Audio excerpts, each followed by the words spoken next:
questionnya riset question-nya itu kenapa negara yang berdekatan itu secara geografis dapat melakukan kerjasama. Kurang lebih Oke, gitu ya. betul. Itu. Mohon diingat ya. Itu key-nya ya. Itu mohon diingat. Key-nya itu. Kenapa sih negara-negara yang saling berdekatan itu kemudian ada relasi kerjasama, kalaupun mereka berkonflik, mereka juga mengupayakan penyelesaian yang terbaik gitu. Terus kalau misalkan ada konflik bilateral, kenapa mereka juga minta bantuan tetangga-tetangga terdekatnya? Gitu. Ya, itu. Jadi mohon diingat ya. Mohon diingat riset question-nya apa? Karena itulah yang kemudian melahirkan perspektif-perspektif ini. Ya, mohon diingat ya. Yang off-cam pada hadir? Hadir, Bu. Hadir ya? Hadir, Bu. Hadir, Bu. Hadir, Bu. Hadir, Bu. Ya. Mohon yang off-cam juga menyimak dengan baik ya. Kenapa? Ya saya kalau Zoom terus off-cam itu tuh biasanya ngerjain yang lain. Kalau saya ya, mudah-mudahan kalian enggak ya, tetap fokus. Oke, tadi riset question-nya tadi ya. Nah, kita lihat guna menjawab pertanyaan tadi, ada beberapa teori. Nggak enak ngeliatin yang open. Asa nggak semangat. Ada beberapa teori, ada beberapa perspektif. Apa ya? Bedanya teori dan perspektif apa gitu? Itu kalian apa ya? Mohon dipahami di filsafat ilmu ya. Ada approach. Persamanya itu perspektif, approach, paradigm. Oke. Approach, perspektif, paradigm. Itu mengarah ke isme-isme. Isme itu apa? Realisme, liberalisme, marxism gitu. Oke? Di dalam isme-isme itu mereka kan menggulirkan sesuatu gitu ya. Ide sesuatu, konsep sesuatu. Nah, ide itu kemudian ada yang menjadi teori, ada yang masih belum gitu ya, belum established jadi teori. Belum established. Misalnya,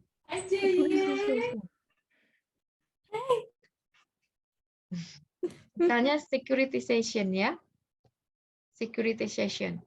Securitization teori. Dia udah ngelabelin namanya securitization teori. Nah, apakah securitization teori itu sebuah teori? Ternyata itu debatable. Nah, makanya di bawahnya dari perspektif itu ada konsep atau teori. Artinya sesuatu yang digulirkan ide apa gitu ya oleh kaum-kaum itu. Perspektif gitu ya. Perspektif kadang kita dibilangnya kaum liaris, kaum liberalis gitu. Ya. Gitu ya. Pemikiran mereka teori, konsep. Tapi ada yang established sebagai teori, ada yang juga belum. Makanya kalau mana yang established sebagai teori, ada mana yang belum, itu dalam ilmu sosial itu sangat fleksibel. Nah, karena itu yang perlu dilakukan oleh kita adalah mempelajarinya, menelusurinya. Tanpa kita memikirkan, benar nggak ini teori gitu ya. Apakah ini sebuah teori? Apakah securitization teori sudah sebuah teori? Nah, itu sulit ya. Karena dalam filsafat ilmu, sebuah konsep itu mau jadi teori itu harus banyak diuji. Pengujiannya itu dalam perdebatan. Nah, di HI makan banyak ya perdebatannya. Nah, panjang ya. Nah, di sini. Tapi Bu, ini ada teori sistemik. Nah, ya. Ini ada realisme, interdependence. Nah, ini bercampur. Memang karena itulah disebutnya fabrik ya. Fabrik. Jadi nggak linier gitu. Jadi kalian mikirnya tidak time series, setelah A harus B, setelah perspektif ada teori gitu, enggak ya. Mana dulu nih, perspektif dulu atau lebih besar mana, perspektif atau teori? Nah, kalau di dalam ilmu sosial itu fabrik, entah mana yang duluan, telur apa ayam. Jangan berpikirnya itu gitu ya. Karena itu kita akan masuk ke dunia hutan belantara teori yang aduh pusing gitu ya. Nah, jangan mikirnya mana duluan nih, telur apa ayam. Itu kan nggak ada ininya ya, nggak ada ujungnya. Nah, kita mikirnya si teori pembabagan ya, pembabagan, ada tangan saya lagi. Pembabagan dalam ini seperti ini. Ada 4 teori, ada 4 klasifikasi ya. Ada 4. Yang pertama, ini tuh berdasarkan, ingat juga level of analysis. Level of analysis ya. Yang pertama ada teori sistemik, kedua realisme dan interdependence, ketiga teori tingkat domestik, dan keempat teori subordinat. Teori sistemik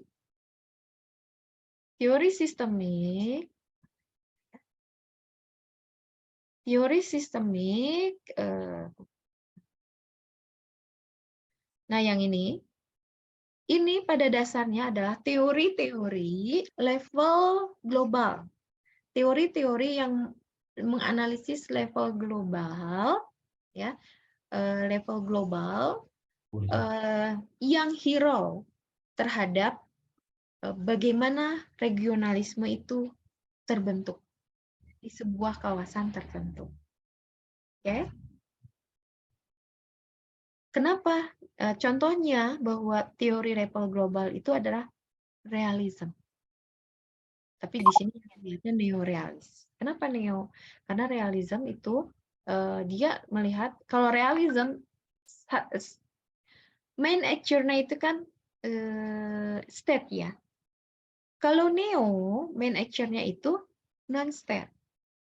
Ketika di sebuah kawasan ada suatu organisasi tertentu, taruhlah di kawasan Asia Tenggara ada ASEAN, maka ASEAN itu menjadi main actor di kawasan tersebut. Tapi itu kan bukan negara ya. ASEAN itu bukan negara. Dia organisasi regional.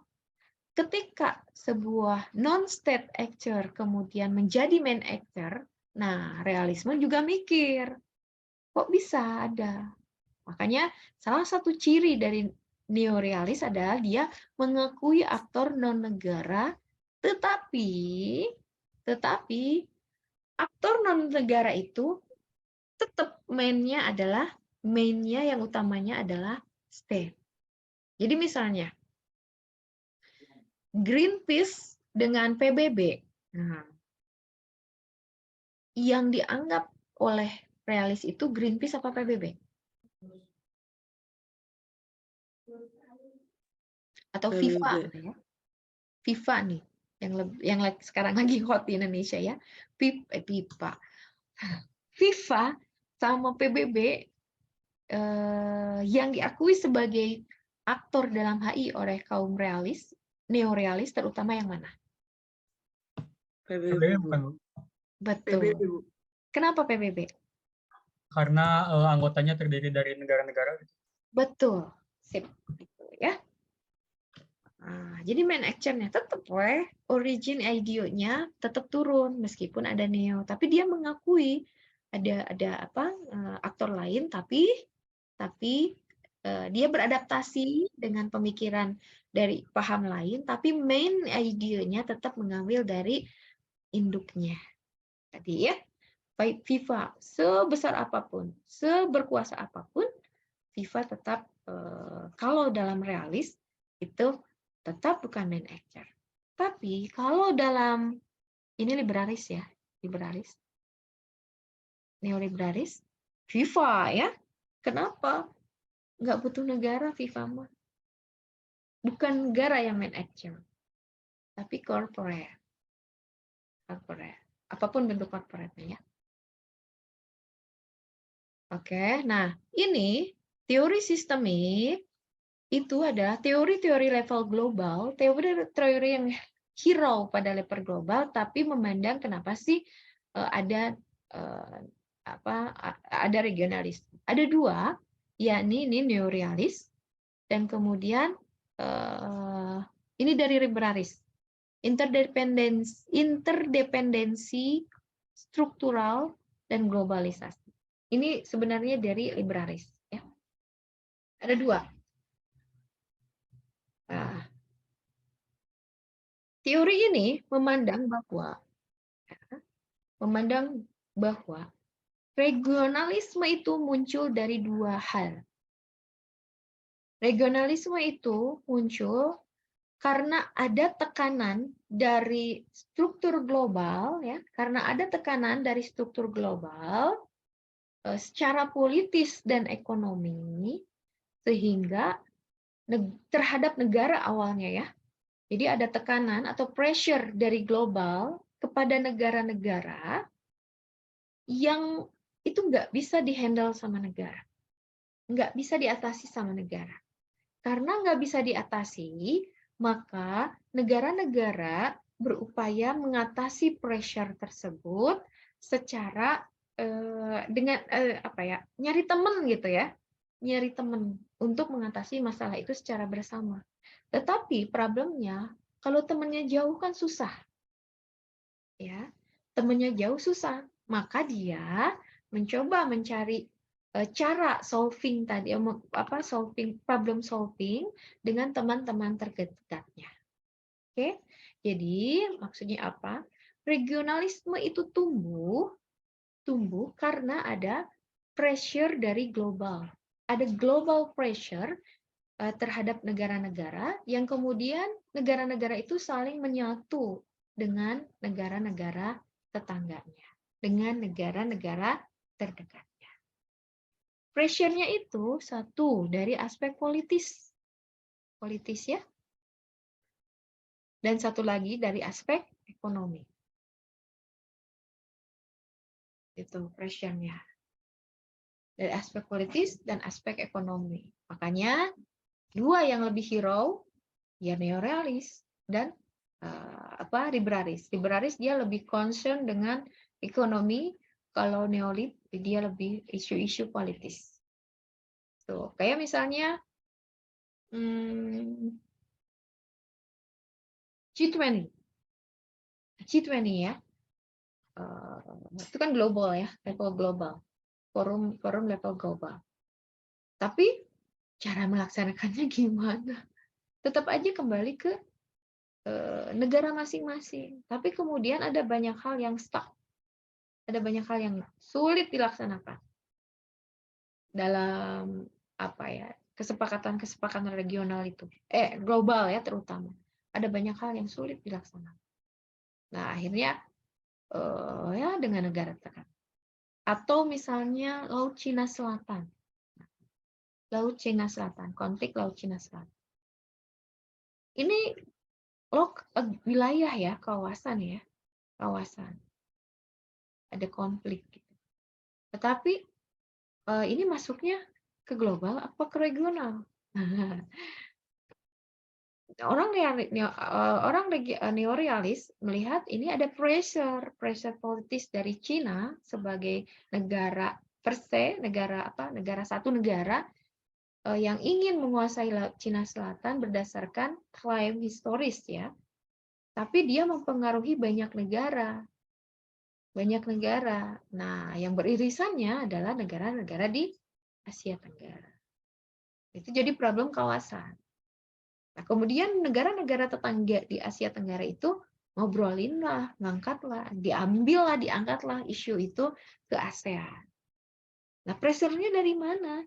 Dari Cina. Apakah Cina negara di kawasan Asia Tenggara? Bukan. Apalagi dia super power. Dia bisa dianggap aktor global ya, aktor global gitu, yang punya pressure politis. Apalagi ditambah masuknya intrusive system, kayak misalnya Amerika. Mereka juga jadi intrusive system ya dalam case-nya ini, case-nya Laut Cina Selatan. Itu ya, itu satu contoh kajian neorealis terkait dengan regional ya, regional. Oke. Sekarang yang liberalis, yang interdependent, struktural, dan globalisasi. Nah, apa? Dia melihat pressure yang menekan, yang mendorong munculnya globalisasi, regionalisme adalah globalisasi. Globalisasi. Kenapa? Globalisasi itu high pressure lah kalau buat negara. High pressure. Kita harus ngerjain misalnya yang global itu SDG. SDG ya. Itu teh agenda pembangunan internasional level global. Tapi gimana cara melaksanakannya? Gimana cara melaksanakannya? Punya pressure globalisasi itu. Misal SDG ya, salah satu contohnya project SDG. Misalnya harus no hunger. No hunger. Nah, no hunger itu kan kesannya ini ya, kesannya misi yang bagus. Tapi ketika dilaksanakan di lapangan itu nggak semudah yang dipikirkan. Kayak misalnya no hunger itu mengatasi stunting misalnya ya, program stunting. Dikencangan banget kan kayak di Jabar, program stunting. Misalnya salah satu programnya itu untuk stunting, misalnya bayi yang stunting ya, programnya itu adalah pemberian susu formula. Oke, susu formula nih untuk bayi-bayi atau anak balita ya, balita. Susu formula, program stunting global misalnya. Ketika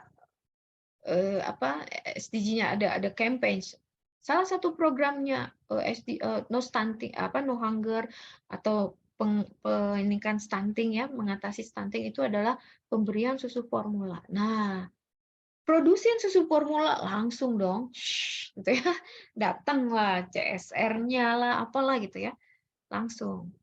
Tapi ini bertabrakan dengan program ASI eksklusif. Jadi itu kan pressure akhirnya ya. Pressure dari global pressure.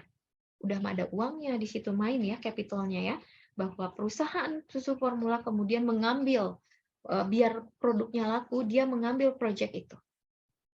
Produknya laku kan, produk laku itu bukan berarti mungkin nggak dapat untung ya dari CSR gitu mah ya. Mungkin nggak dapat untung, tapi setidaknya produknya nggak kebuang. Bayangkan. Bisa jadi kan kayak gitu.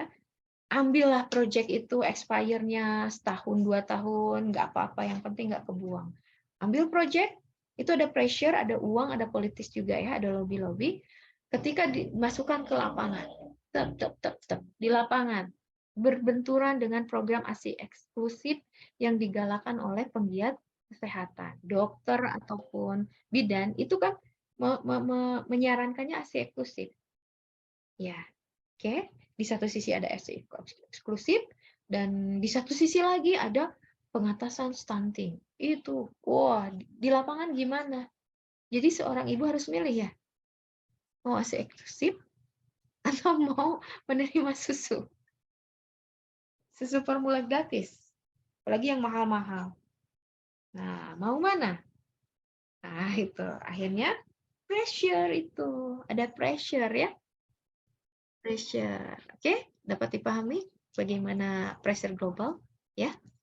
Itu salah satu contohnya. Kemudian itu salah satu contoh dari pressure globalisasi maksud saya ya, bahwa globalisasi itu menjadi pressure, ada pressure terhadap negara. Makanya negara saling gimana sih caranya mengatasi ini program global ini? Gimana caranya mengatasi sufor ini, campaign support ini? Susah kalau mau sendirian. Makanya ayo sama negara tetangga. Kita kan menggalakkannya ASI eksklusif. Nah, akhirnya barengan sama tetangga gitu ya. Barengan. Nggak mau. Nah, bisa jadi. Atau terima, kalau ini terima aja tapi nggak usah dipakai. Nah, tapi kan nanti ketahuan ya program global. Oke, itu contoh pressure-nya. Dan akhirnya negara-negara tengah saling berteman untuk mengatasi problem itu. Karena nggak mungkin ngelawan pressure global sendiri ya. Ya. Kemudian di sini ada interdependensi struktural. Itu. Kalian lihat tadi case-nya yang saya contohkan susu formula. Sebuah perusahaan itu dia pandai ya, dia pandai melihat kesempatan. Oh nih, ada kesempatan. Project stunting global ya, dia langsung masuk kan, langsung masuk. Kenapa? Kenapa dia nggak jualan langsung aja? Nggak usah CSR-an. Karena mungkin sulit ya. Karena mungkin sulit. Akhirnya dia melihat kesempatan, peluang, ngambillah. Lihat, di situ ada struktur ya. Ada struktur. Ada struktur itu kan terkait dengan peran dan fungsi.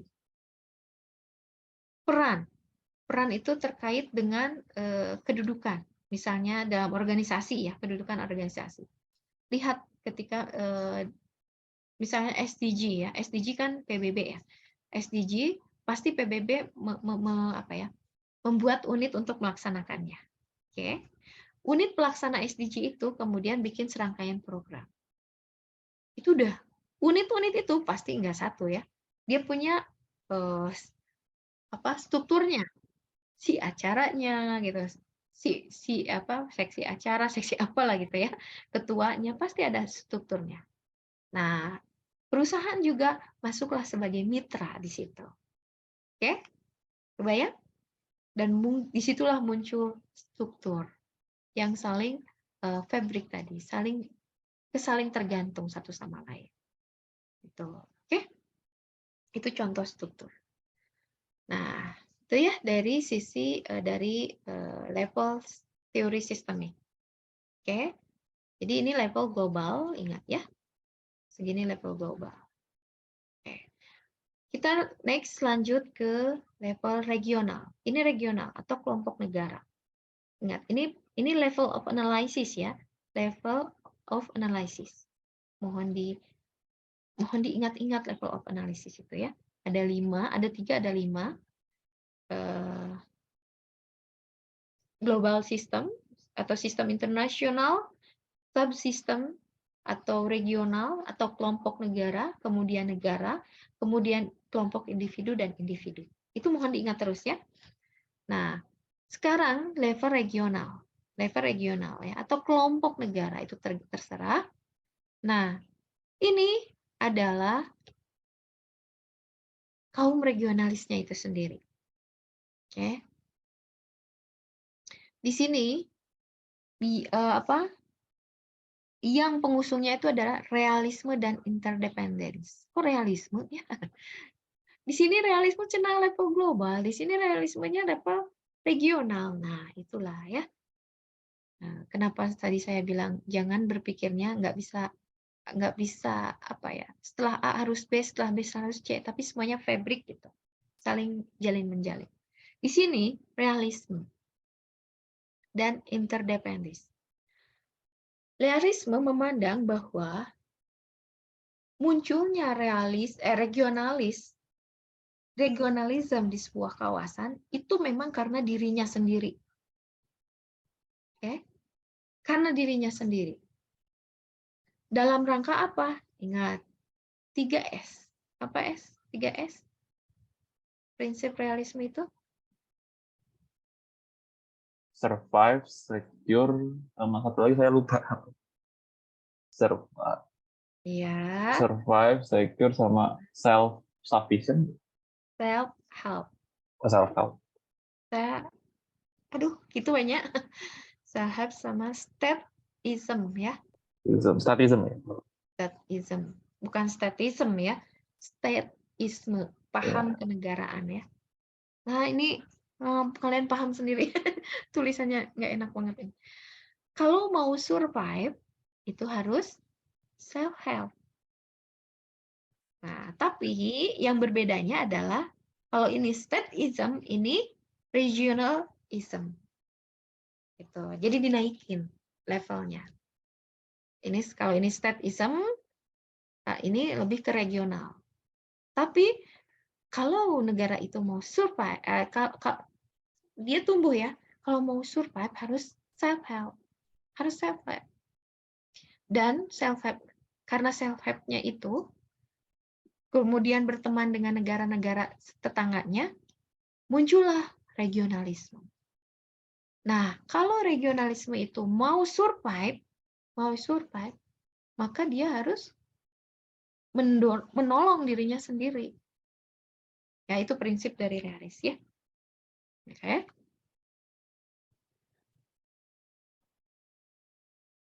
Nah, ada 3 ya. 3. 1, neo-fungsionalis. 2, neoliberal institutionalism. Dan 3, konstruktivisme. Oke, sini ya.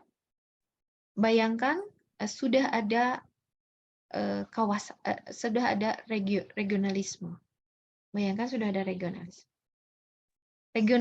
Kata fungsionalis, regionalisme itu ada, neo ya, ini neo, bukan yang fungsionalisme ya. Misalnya ASEAN ya, kita lihat ASEAN. ASEAN itu ada karena ada negara-negara yang menjalankan fungsinya. Gitu. Sebelumnya nggak ada fungsinya. Sebelumnya nggak ada ASEAN. Sebelumnya nggak ada ASEAN kan? Tapi ketika kemudian mereka ngumpul, negara-negara ASEAN itu ngumpul, terus kemudian menjalankan fungsi masing-masing, dan itulah ASEAN. Jadilah sebuah ASEAN. Jadi neofungsionalis itu memandang regionalisme tumbuh karena ada member yang menjalankan fungsi mereka. Misalnya Indonesia. Jadi di tahun ini kebagian menjadi ketua ASEAN. Ketua ASEAN ya. Paki, Raisen. Jadi ketua ASEAN. Nah, Indonesia merancang kan event apa, banyak banget kan ya sidangnya, pertemuannya, membahas ini, membahas itu, membahas ini, membahas itu, venue-nya, biayanya. Nah, itu dilakukan oleh Indonesia. Nah, member-member yang lain juga support, ya. Tuh. Jadi regionalisme itu tumbuh karena ada member yang melakukan fungsinya. Karena ada aktor yang melakukan fungsinya, jadilah regionalisme. Gitu. Oke? Nah, kalau neolib institutionalism, kalau fungsionalis kan tadi ingat ya, fungsinya, yang menjalankan fungsi. Bisa jadi mungkin, jadi dia lebih dari button gitu ke atas. Mungkin belum ada organisasinya, tapi mereka sudah menjalankan fungsi. Nah, beda lagi dengan neolib institutional. Kalau institusional, dia memandang bahwa institusinya itu ada dulu. Institusi itu ada dulu, baru kemudian tumbuhlah regionalisme. Jadi dia didorongnya itu oleh institusinya yang ada dulu. Ya, misalnya kenapa institusi dulu maksudnya ya? Karena ketika ketika membernya itu saling bertemu dan kemudian melakukan bersepakat untuk membuat sebuah institusi tertentu, maka di situ ada mereka membangunkan anggaran dasar, anggaran rumah tangga atau charter ya. Nah, dalam organisasi itu. Charternya, ASEAN Charter. Misalnya itu, ASEAN Charter ya. Itu atau yang ada charter, kalau ASEAN mah nggak ke institusional ya, karena dia lebih, kalau saya melihatnya lebih fungsionalis ya, neofungsionalis, karena dia nggak charternya dulu. ASEAN Charter kan baru ada setelah beberapa tahun setelah ASEAN berdiri ya, ASEAN Charter itu ya, Jadi apa ya yang coba yang cocok ya, cari contohnya ya. Jadi ada dulu charternya, berdiri dulu organisasinya, baru kemudian dia survive. Tuh. Oke ya. Nah, ini lebih top button gitu sifatnya ya. Nah, kalau konstruktivisme memandang bahwa regionalisme itu ada konstruksi, imagine ya, community yang imagine. Konstruktivisme itu nggak ada yang namanya ASEAN, nggak ada itu regionalisme, mau diwujudkan dengan ASEAN, kawasan Asia Tenggara itu nggak ada. Tetapi kemudian dia menjadi ada, berwujud menjadi ASEAN itu karena dikonstruk oleh siapa? Oleh membernya.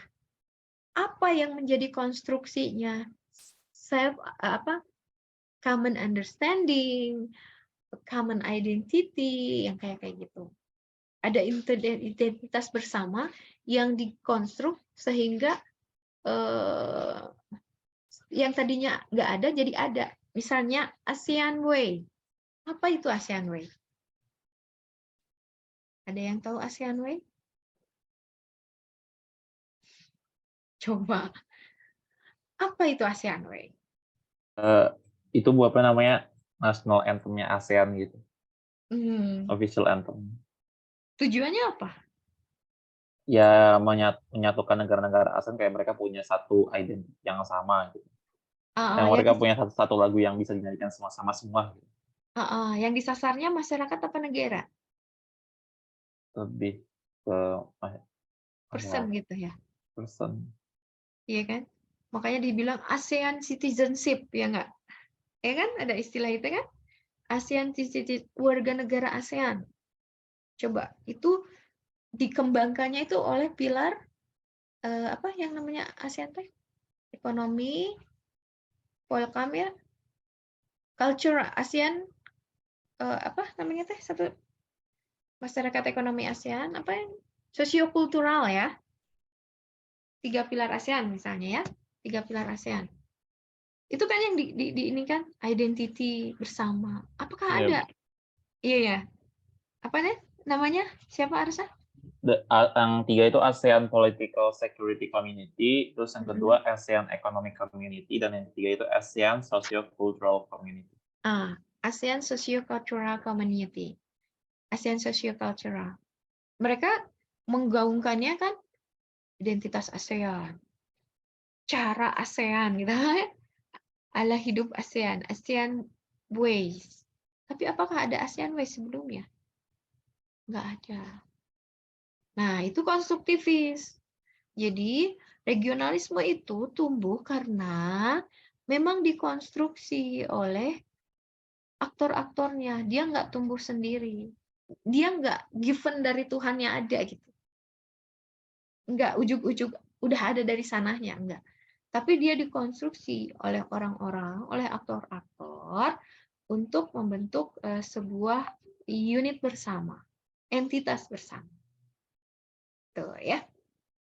Itu kalau konstruktivisme, intinya ya, intinya. Kemudian ini level regional, saya buru-buru aja ya ngerjainnya, ngejelasinnya. Itu contohnya tadi ya, ASEAN Ways misalnya. ASEAN Ways. Maaf ya, aduh tulisannya. Nah, oke.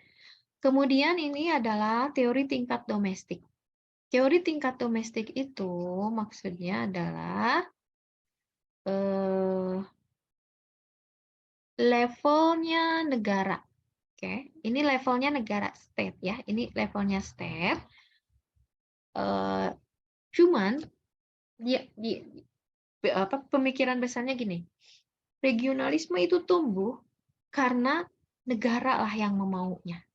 Ada negara yang mau gitu, membangun regionalisme. Tuh.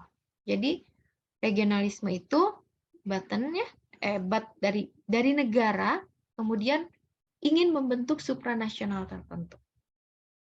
Oke.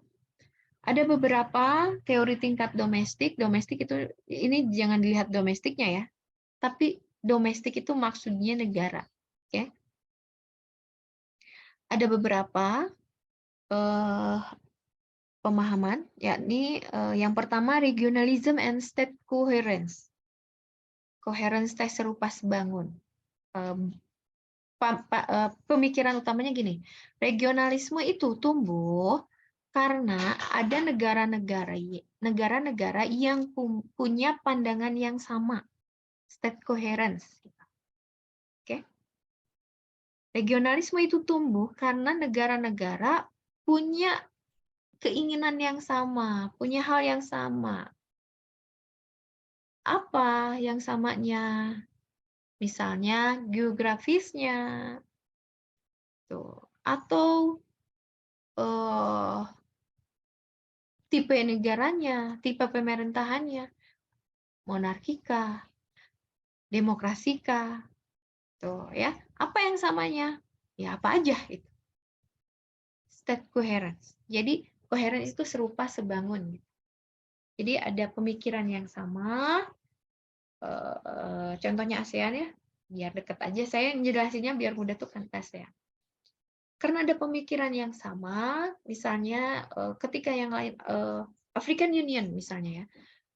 African Union itu muncul African Unionnya dulu, tapi kemudian collapse ya, collapse. Tapi beda. Jadi dia membangun organisasinya dulu. Oke.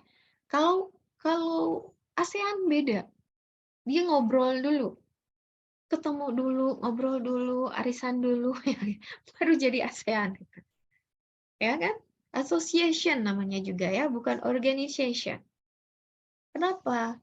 Karena waktu itu ASEAN punya pemikiran yang sama membernya. Apa yang samanya? Kita nggak include isu politik. Kita nggak mau isu politik. Lebih pada masalah kerjasama ekonomi. Ya, ASEAN ya, awal-awal ya, awal-awal. Ekonomi, kemudian meningkatkan pendidikan. Tuh, dari sisi kulturalnya. Tapi nggak mau ke high politik. Kenapa? Nggak mau. Liga Bangsa-Bangsa aja bubar ya. Lihat ke situ kan. Liga Bangsa-Bangsa bubar. Karena ada state coherence-nya, kesamaan pemikiran, maka jadilah ASEAN. Yang kayak gitu ASEAN-nya. Asosiasi maksud saya. Oke, itu pandangan pertama. Pandangan kedua, tipe rezim dan demokratisasi. Regionalisme itu tumbuh karena tipe rezim pemerintahannya yang demokratis dan mau melakukan demokratisasi. Ingat, kenapa harus yang demokratis? Ingat, salah satu varian dari liberalism dari aspek politik itu democratic peaceful theory. Ya, aliran democratic peaceful theory. Oke. Kata democratic peaceful theory itu apa? Perdamaian, peaceful ya. Dunia yang penuh damai gitu maksudnya peaceful. Democratic peaceful theory. Dunia yang penuh damai itu hanya mungkin terwujud kalau dilakukan oleh negara-negara yang demokratis. Kenapa? Karena sepaham, sepemikiran, setipe. Gitu. Karena sama-sama demokratis, maka dunia yang penuh damai itu bisa terwujud. Oke. Nah, terus gimana kalau bukan yang demokratis? Kan ada yang monarki, ada yang ya iron gitu ya, otoriter atau militer yang berkuasa. Gimana kalau ada negara yang kayak gitu? Maka lakukanlah demokratisasi. Paham? Oke. Dunia ini nggak sama loh.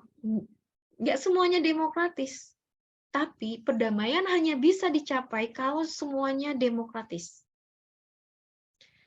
Nah, untuk mengatasi yang nggak demokratis harus digimanain? Ya harus dilakukan demokratisasi. Mereka yang nggak demokratis harus didemokratiskan. Makanya itu proses demokratisasi. Contohnya, ada yang tahu? Contoh demokratisasi? Bisa menyebutkan salah satu? Yang Glasnost-Perestroika itu, Bu, contohnya. Oh, tuh runtuhnya apa? Uni Soviet. Uni Soviet. Ya, itu salah satu contoh. Oke. Yang kawasan. Uni Soviet juga kawasan ya.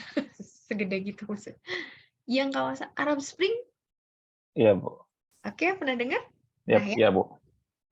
Arab Spring. Itu demokratis, itu project democratization. Itu project democratization. Jadi Anda lihat ya, begitu berbahayanya teori atau perspektif itu bukan hanya pikiran, tapi dia bisa menjadi movement. Perestroika yang tadi juga runtuh ya. Ide awalnya kan kemudian runtuhlah sebuah kawasan Uni Soviet. Oke. Uni Soviet kawasan apa negara? Nah, Uni kesatuan ya. Nah, terserah itu. Namingnya mungkin negara Uni Soviet gitu. Tapi dia kesatuan ya. Oke. Contohnya Arab Spring itu project. Bayangkan ya. Demokratisasi itu project, sebuah project global. Kemudian dia lihat project mana nih, kawasan mana. Nah, Arab Spring itu salah satu contohnya. Bagaimana demokratisasi itu dilangsungkan, dan kemudian jatuhlah raja-raja yang berkuasa sekitar 30 tahunan down semua ya, dengan Arab Spring itu. Beberapa nggak down, tapi civil war berlangsung di situ. Suriah misalnya ya, sampai sekarang gitu. Arab Spring dari kapan ya? Dari zaman kapan ya? Saya disertasi itu tahun 2011-an. Saya 2010-2011 kemudian saya disertasi itu 2015 saya mulai. Suriah sampai sekarang belum beres. Efeknya ya. Tuh, oke. Nah, itu bagaimana sebuah perspektif democratic peaceful theory itu dijalankan dan jadilah movement gitu. Ada pendanaan, ada politis di situ ada. Ada pressure juga ada. Ya. Nah, balik lagi ke sini, regionalisme itu katanya pemahamannya atau doktrin atau ajaran, sorry ya. Jangan menganggap doktrin itu jelek ya. Doktrin itu artinya ajaran, ya. Jadi kalau misalkan di sini siapa? Gevira, Siti, Arsya, didoktrin. Nah, itu artinya bukan di brainwash ya, tapi diajarin. Oke, ya.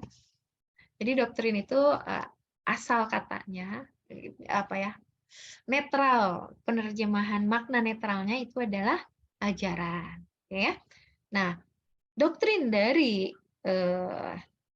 paham teori tingkat domestik, regionalisme itu hanya mungkin bisa berlangsung kalau tipe rejimnya itu adalah tipe rejim yang demokratis. Kalau dia tidak demokratis, maka harus didemokrasikan. Oke, misalnya contohnya di ASEAN ada yang monarki, ada yang raja? Ada, Bu. Ada, Bu. Ada. Tapi fungsinya raja apakah sama kayak presiden? Enggak. Enggak. Dia punya apa? Punya siapa? Perdana Menteri. Perdana Menteri. Ketika monarki, kalau sebelumnya monarki nggak ada dia all gitu ya, all gitu. Semuanya terserah raja. Nah, minimalnya kalau nggak bisa semuanya harus presidensialnya, minimalnya adalah Perdana Menteri. Kayak Malaysia ya, ada keluarga kerajaan kan, datuk-datuk 14 negara gitu kan ada. Tapi dia ada PM-nya. Iya nggak? Tapi bukannya Brunei masih monarki yang absolut ya? Kenapa? Brunei bukannya masih monarki absolut? Betul. Tapi kan kita bisa ya. Tapi negara ASEAN bisa berdampingan ya dengan Brunei. Oke. Nah, itulah theoretically-nya begitu. Tapi Bu, tadi siapa? Tadi Arsa ya? Bu, tapi Brunei monarki, Bu. Ya kan? Monarki ada raja doang ya. Rajanya doang. Nah itu. Saya ini yang democratization. Setidaknya, democratic peaceful theory juga kan setidaknya adalah ininya apa, misalnya ada pemilunya atau ada apanya gitu yang punya ciri khas dari demokrasi. Apakah semuanya harus demokrasi? Teorinya harus. Teorinya, idealisnya kan teorinya. Tapi kan realita nggak semua harus sesuai teori. Oke, hanya saya contohkan tadi, ketika sebuah teori dipaksakan, itu kemudian bisa menjadi movement, ya, movement, pergerakan. Ketika sebuah proyek kemudian dijalankan, sebuah idealisme dijalankan, itu bisa bagus, bisa juga enggak. Salah satu contohnya Arab Spring. Tapi kan itu enggak berlangsung ya di kawasan kita. Enggak, alhamdulillah ya enggak berlangsung. Jadi kita bisa tetap beriringan dengan negara yang monarki juga, tapi beriringan aja. Ya, oke? Nggak sampai jatuh kan Brunei.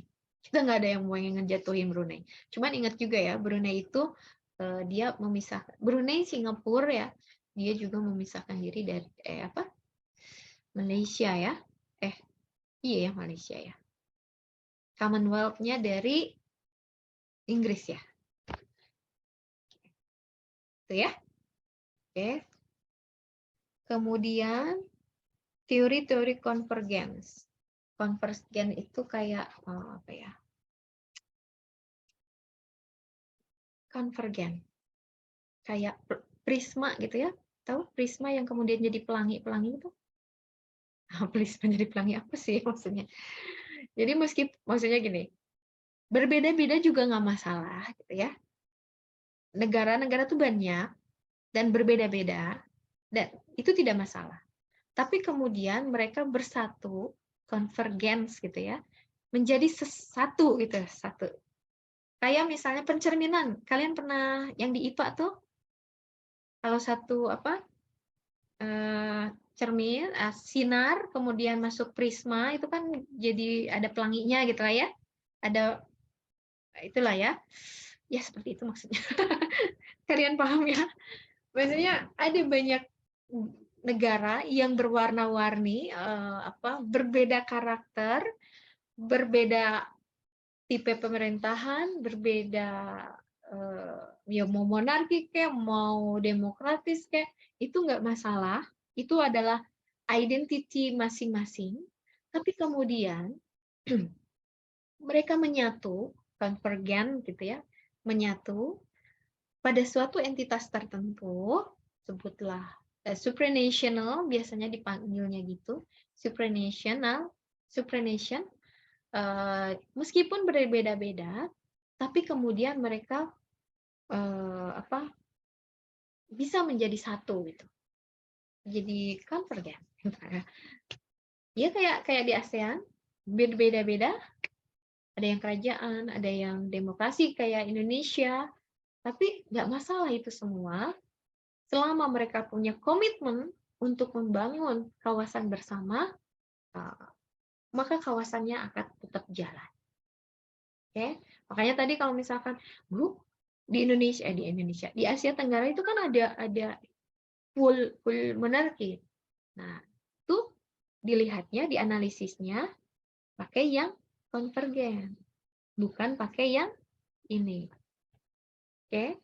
Oh ya, salah satu fungsi dari perspektif itu adalah alat analisis. Sorry, saya lupa ya.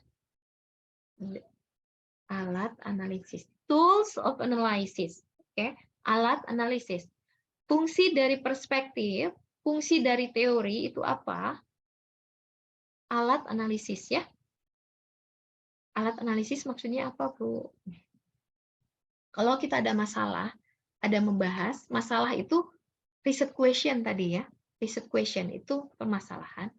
Maka kita akan dibahasnya pakai alat apa? Nah, inilah alatnya, oke? Dalam akademik perspektif teori itu adalah alat. Cuman lihat apakah alatnya itu cocok atau tidak. Nah, kalau misalnya kita memakai bagaimana regionalisme di Asia Tenggara memakai teori tingkat domestik, oke, memakai teori tingkat domestik dengan melihat tipe rezim yang lebih cocok yang mana? Ini ya, berbeda-beda, tapi kemudian tetap bisa jadi ASEAN. Oke, kalau tipe rezim dan demokratisasi, kita lihatnya Arab Spring. Makanya tadi saya contohkan Arab Spring itu, karena di situ ada proses demokratisasi. Semuanya kayaknya harus demokratis. Terkesan harus demokratis. Maka berlangsunglah Arab Spring. Itu cara memandang regionalisme ya. Regionalisme di Arab Spring tadi mana? Di Jazirah Arab ya. Regionalisme dengan venue-nya, lokusnya di Jazirah Arab. Oke. Di Jazirah Arab ya. Sampai juga ke Mesir ya, sorry ya. Di Middle East misalnya, regionalisme di Middle East itu bisa dikajinya kalau pakai teori tingkat domestik, ini yang lebih cocok. Yang ini. Oke. Tapi kalau misalkan regionalisme di Asia Tenggara, saya pikir ini yang lebih cocok. Oke. Itu fungsi teori. 946. Oke, satu lagi banyak. Terakhir, teori subordinat itu lebih ke individu ya. Level of analysisnya individu. Bahwa regionalisme itu tumbuh atas inisiatif personal. Misalnya ASEAN Youth. ASEAN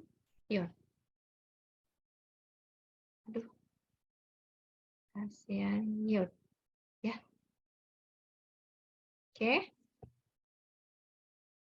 Apakah ini negara? ASEAN Youth?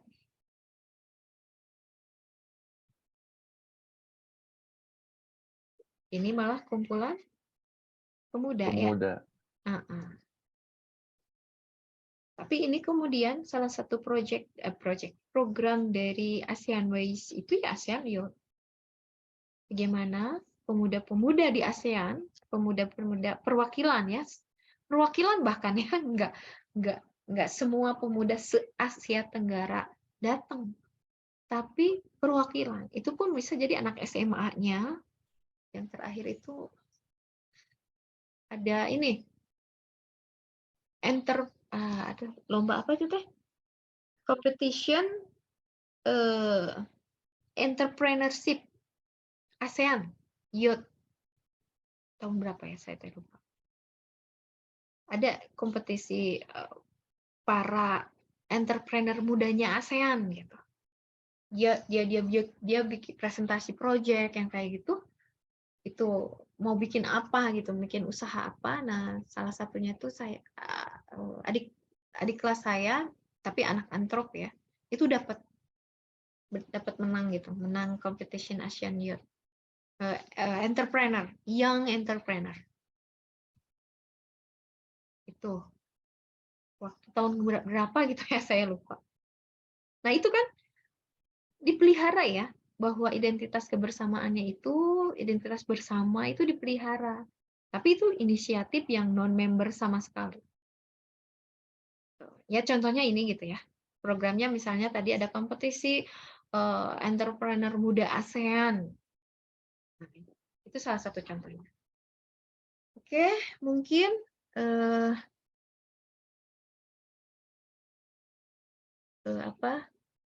saya mohon maaf kalau misalkan tidak bisa maksimal ya. Saya tidak bisa mendetail menjelaskan rincian dari teori ini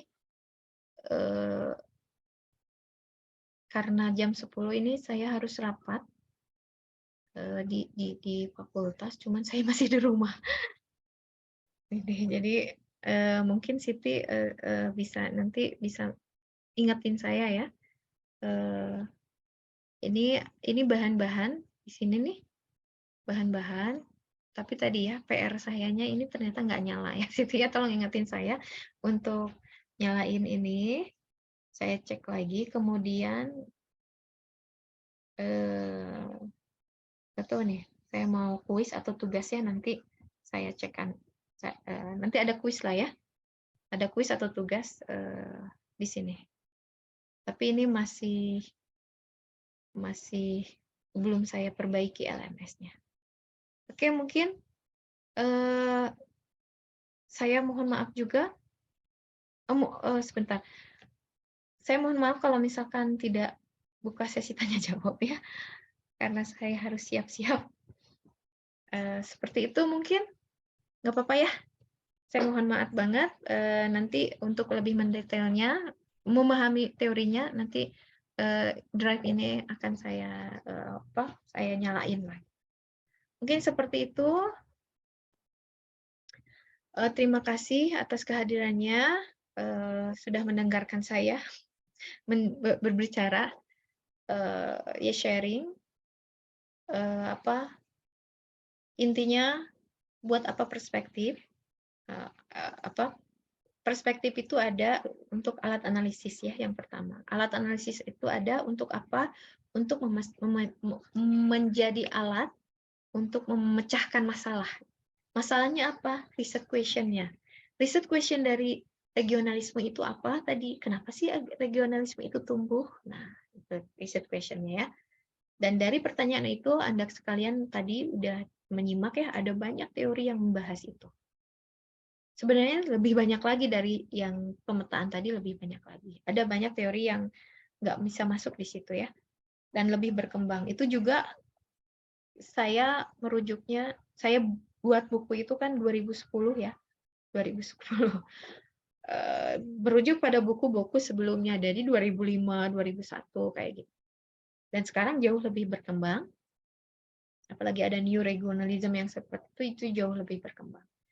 Hanya mungkin untuk mendalaminya saya Anda silakan. Oh, resensi juga belum ya? Oke. Ya, nanti tolong Siti ingetin saya juga ya, karena saya mau langsung jalan ini sebenarnya. Oke, terima kasih atas kehadirannya. Mudah-mudahan ilmunya bermanfaat. Nanti untuk pendalamannya bisa sama Bu Anggi ya. Demikian perkuliahan ini saya tutup. Assalamualaikum warahmatullahi wabarakatuh. Izin saya close ya. Waalaikumsalam. Waalaikumsalam. Terima kasih Bu. Terima kasih Bu.